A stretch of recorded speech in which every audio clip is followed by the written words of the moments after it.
welcome back. I'm so glad you're here today to continue our discussion about passion projects.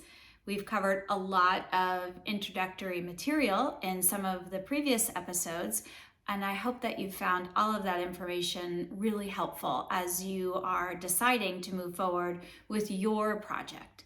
So we're going to continue talking about our next steps. In our last episode, we made the reference to your plan being like a family tree. And I talked about how you're going to grow some branches depending on what your project is. And those branches are going to be different depending on what your project is. But the idea is the process that you'll go through, the steps that you'll take will be the same. So someone has contacted me and asked me the question, are these episodes only going to be for people who are actually starting a business? And I explored that with this person and said, well, what's your project? And their project was a community-based literacy program, which is really exciting. And so in today's episode, we're going to use that person's passion project as our example.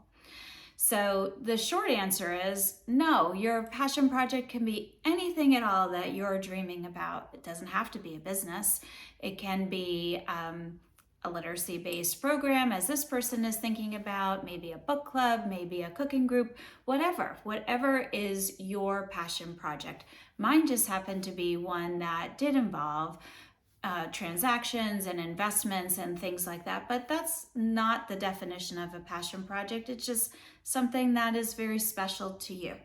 So with that in mind, we're going to talk about, as I said, branches today and vision versus plan, and I'm excited to get started. So in terms of what our process is, when you have an idea, you're going to develop your vision. Then you're going to write your plan. And so that's what we're going to talk about. In future episodes, we're going to talk about building your network, presenting your plan, finding a backer, which may be an investor or it may be just someone who's on your team. So we're going to figure out how to inspire some buy-in, and buy-in may be at the community level. We're going to refine our plan based on some feedback that we get from all the parties that we talk to. And we're going to spend some time talking about avoiding mission drift, not to get dragged into something else that has nothing to do with your passion project. All of these things are going to be in future episodes. And I am also going to be covering things like how to find your inspiration, things that would be inspirational to you. How do you stay motivated? Things like that. But all of those things are coming. Right now, we're going to talk about growing your branches. So let's get started.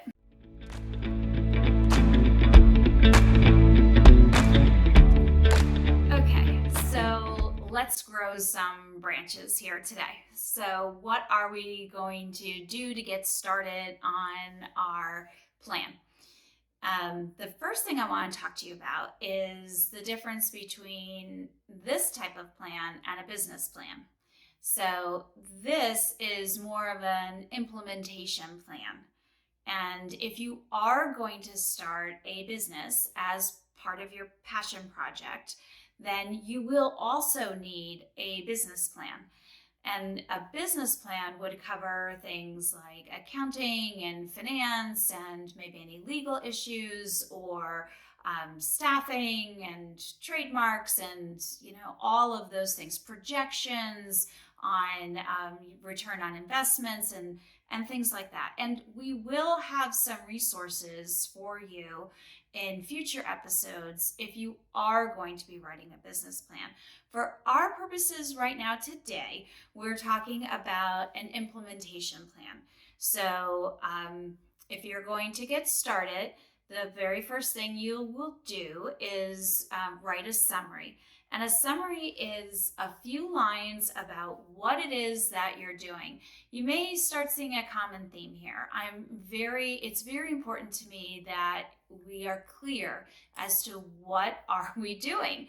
I have seen so many people start talking about, this is my idea, and then they start talking about it and it evolves and evolves and evolves, and then the project is so big or has so many facets to it that it's so overwhelming they don't even know how to begin, or it just seems like it's insurmountable. So that's why I keep kind of bringing us back to make sure you know what it is that you're doing. So I think a summary, and again, beginning with the end in mind, what is it that you're doing? So with our friend who just called us and contacted us about her literacy program, we worked on her summary. So her summary was, our community has a chance to grow by offering a literacy-based group to adults learning English as a second language. This program will be offered free of charge to any adult who is enrolled in English as a second language classes at ABC facility, and it will be taught by XYZ professionals, period. So if that's her summary, which was such a great project to be working on, and she's been dreaming about this project for several years. COVID and other things have prevented her from moving forward because she felt that this needed to be an in-person program. So the reason that summary is so strong is because it tells you who, what, why. So it's just all of the mission is in that summary, and that is excellent. And that's what I would like for you to do, is to begin thinking about, what are you doing? Who is going to be involved? How are you going to deliver it? You can even expand a little bit more and say, where is this passion project going to be offered?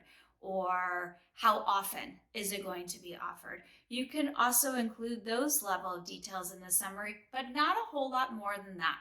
That gives you almost an elevator pitch. If someone said to you, what are you working on? You can say those few sentences to say, here's what it is. And so it's very strong. It helps you connect what you're saying, what's in your mind, to what you're saying. It's very important for you to start there. The more complicated your project is, the more it evolves, then maybe your summary needs to be just a little bit more detailed, but no more than 1 or 2 paragraphs at the most. That is even a lot. 1 paragraph would be ideal. Just a few sentences to explain what it is that you're doing. So once you have your summary, I think the very first branch, drum roll, first branch is growing, should be a marketing branch. And it could be that I think that's the first branch because my background is in marketing, and so I love it. But I think that the marketing is really the most important. I'm not talking about necessarily getting into your messaging, but I'm talking about defining who is your demographic. Who are you trying to reach with your passion project? In our example about the community-based literacy program, our friend identified that she was trying to reach adults who are enrolled in English as a second language classes at a particular facility. So that was her market. Her market wasn't all the people in her community who are learning English as a second language, although maybe eventually it will become that. But for today, it was going to be just those people enrolled at that facility at this moment in time. So she defined her market. Very important. Also, one of the part of this branch is, how are you going to reach your market? So you know who it is, then you'll decide how are you going to reach them and what your messaging will be. So an important message for our literacy-based program was that it was going to be free, that people were going to be able to take advantage of this and not have to spend any money was an important part of this person's messaging. She felt that that would get buy-in. So she also wanted to determine that not only was the community member, the person who was going to be enrolled in this program, not going to have to pay, she also wasn't going to charge the facility any money. So the expectation that she would be paid for her services was immediately taken away. She developed the marketing all around that this was going to be a service that people, not only the facility, but the specific community members could take advantage of without any financial burden. So she also defined how would she get this messaging out. So for her, it was by email to the facility, and we'll talk about that a little bit more, but also to the particular students that she was going to target and their families. These were adults, so there may be some additional messaging that needed to go to other members of the family, so that if one person in the household was going, maybe a second person in the household would also like to attend. So she also needed to make sure that there was that the communication was going to be produced in a way that people who spoke different languages could understand it. So she talked about all of these things as part of her plan, her branch for what her market was. So first step is developing your market, and how will you reach them? How will you communicate to your market?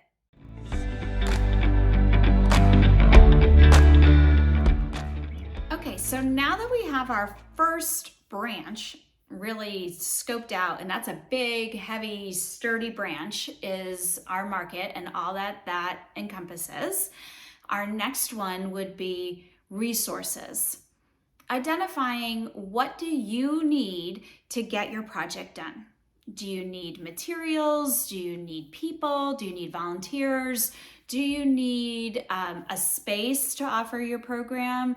What do you need? So going back to your mission statement, where you said, where is your passion project going to be? Who's going to be involved? How big is your market? You'll understand then, do you need a big room? Do you need an auditorium for all these? Do you need a classroom? Do you need a stall at a farmer's market? What do you need for your passion project? What resources do you need? That's a great branch too. And actually that was the branch that got me the most excited when I started to understand, even though I love the marketing, but when I started to understand, who do I need on my team to get this project going? Well, there was a pretty long list for my project, but I was super energized by that because that gave me the opportunity to talk about my project over and over and over again. So that just was my my experience. But I think it's really important for you to understand what resources you need and what specifically do you think that you might need in order to get your project done. Also, another branch is your buy-in branch. What do you need, as we talk about in future episodes, building buy-in? What do you think you might need in order to get buy-in? So in our example from our friend with her community-based literacy program, she might need some testimonials from people who have been instructed by the volunteers. And she was thinking about a literacy-based, like almost a book club literacy program. So she might want to have some people who will say, I've been taught by these groups of people, and I've really had a very positive experience, or this group of people picks out great books that really exposed me to new literature. Some testimonials. In my example, in order to get buy-in, I needed people to tour the property with me. And so I had some potential client site visits, which were just an amazing experience to do, to see the property that I love so much through the eyes of people who had never seen it before. So what do you need to get buy-in? Who can you talk to? How can they help you? Do you need something in writing, a letter of recommendation, things to think about, and your buy-in branch. And then data, how will you know if your project is successful? What does success mean to you? So in our literacy-based program, success may be having a group of adults start the program and complete the program. Do an 8-week program and make it through from the beginning to the end. And that may be a measure of success. Or it may be that the people loved it so much that they wanted to continue. How do you measure that? So it's important, again, beginning with the end in mind, for you to know, how do you know it's successful? If just launching your project is the definition of success, that's great. And so that's an important thing for you to identify as your data point. But just have a goal for measurement of success, defining what does success mean to you and how will you measure if you are successful. So what branches does your project need? As I said, they may be different depending on what your specific project is and whether it's a business or not. Of course, you'll need a business plan, but what branches does your project need? Tell us in the comments, because I'm finding that there is some energy around people talking about their passion projects, and I know that people will benefit from hearing what branches you needed in your project. Please tell us. We're waiting to hear. In our next episode, we're going to begin talking about building your network, and that means talking about your project. So how will you find people who you need as a resource that we've identified in our resource branch? How will you begin to connect with them? So we're going to start there next time. I want to thank you so much for joining me, and I'm waiting to hear your feedback. Please let me know how I can be helpful to you. And remember, small steps, big dreams. We're all in this together, and we are so excited to learn about your passion project. Until next time, bye for now.